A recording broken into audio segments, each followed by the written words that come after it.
Je vous souhaite le bonjour, la bienvenue sur notre site et le Verbe s'est fait chair. Bonne écoute.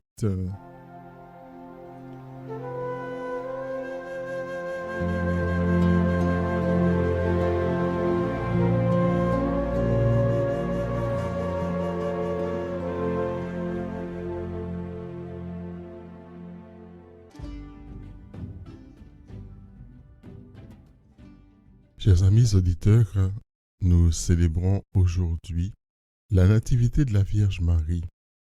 Pourtant, nous ne connaissons rien de sa naissance, de sa famille, de ses origines. Seul Joseph est inscrit dans une longue généalogie détaillée. Quant à Marie, elle surgit de nulle part au terme de cet enchevêtrement de noms connus ou inconnus, témoins de vie droite ou tortueuse, d'alliance et de mésalliance, de gloire et de péché. Accueillons cette bonne nouvelle qui est Jésus.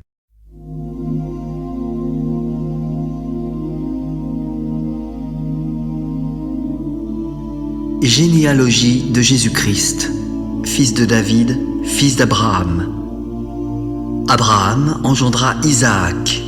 Isaac engendra Jacob. Jacob engendra Juda et ses frères.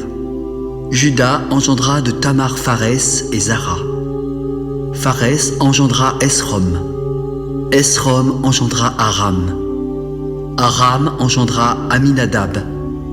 Aminadab engendra Naasson. Naasson engendra Salmon. Salmon engendra Boaz de Rahab. Boaz engendra Obed de Ruth. Obed engendra Isaïe. Isaïe engendra David. Le roi David engendra Salomon de la femme d'Uri. Salomon engendra Roboam.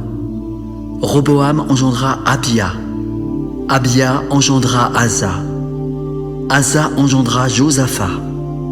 Josaphat engendra Joram. Joram engendra Ozias. Ozias engendra Joatam. Joatam engendra Akaz. Akaz engendra Ézéchias. Ézéchias engendra Manassé. Manassé engendra Amon. Amon engendra Josias. Josias engendra Jéconias et ses frères au temps de la déportation à Babylone. Après la déportation à Babylone, Jéconias engendra Salatiel. Salatiel engendra Zorobabel. Zorobabel engendra Abiud. Abiud engendra Eliakim. Eliakim engendra Azor. Azor engendra Sadoc. Sadoc engendra Hakim. Hakim engendra Eliud. Eliud engendra Éléazar. Éléazar engendra Mathan. Mathan engendra Jacob. Jacob engendra Joseph, l'époux de Marie, de laquelle est né Jésus, qui est appelé Christ. Il y a donc en tout 14 générations depuis Abraham jusqu'à David. 14 générations depuis David jusqu'à la déportation à Babylone et 14 générations depuis la déportation à Babylone jusqu'au Christ. Voici de quelle manière arriva la naissance de Jésus-Christ. Marie, sa mère, ayant été fiancée à Joseph, se trouva enceinte par la vertu du Saint-Esprit avant qu'ils eussent habité ensemble. Joseph, son époux, qui était un homme de bien et qui ne voulait pas la diffamer, se proposa de rompre secrètement avec elle. Comme il y pensait, voici, un ange du Seigneur lui apparut en songe. « Joseph, fils de David, ne crains pas de prendre avec toi Marie, ta femme, car l'enfant qu'elle a conçu vient du Saint-Esprit. Elle enfantera un fils, et tu lui donneras le nom de Jésus. C'est lui qui sauvera son peuple de ses péchés. » Tout cela arriva afin que s'accomplît ce que le Seigneur avait annoncé par le prophète. « Voici, la Vierge sera enceinte. Elle enfantera un fils et on lui donnera le nom d'Emmanuel, ce qui signifie Dieu avec nous. » Joseph, s'étant réveillé, fit ce que l'ange du Seigneur lui avait ordonné et prit sa femme avec lui. Mais il ne la connut point jusqu'à ce qu'elle eût enfanté un fils auquel il donna le nom de Jésus.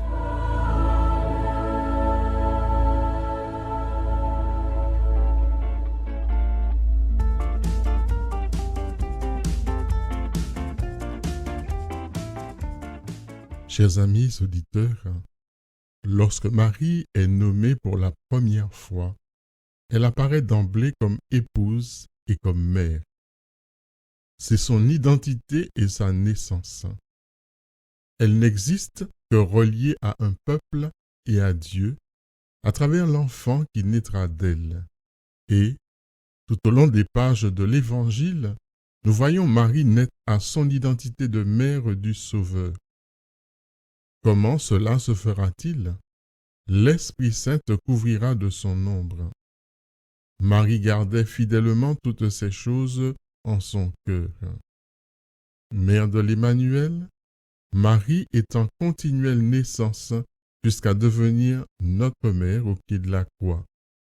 Jésus, voyant sa mère et se tenant près d'elle, le disciple qu'il aimait, dit à sa mère, « Femme, voici ton fils. » Puis il dit au disciple, « Voici ta mère. » La naissance de Marie que nous fêtons donc aujourd'hui reste dans l'ombre pour mettre en lumière celle de Jésus et pour qu'avec elle nous apprenions que toute vie n'est que naissance et renaissance jusqu'à son plein accomplissement. Mettons-nous donc à son école, apprenons d'elle à naître d'en haut, à naître de l'Esprit. Je vous souhaite une belle journée bénie et je vous dis à demain pour la plus grande gloire de Dieu. Prenez soin de vous, des autres et des vôtres.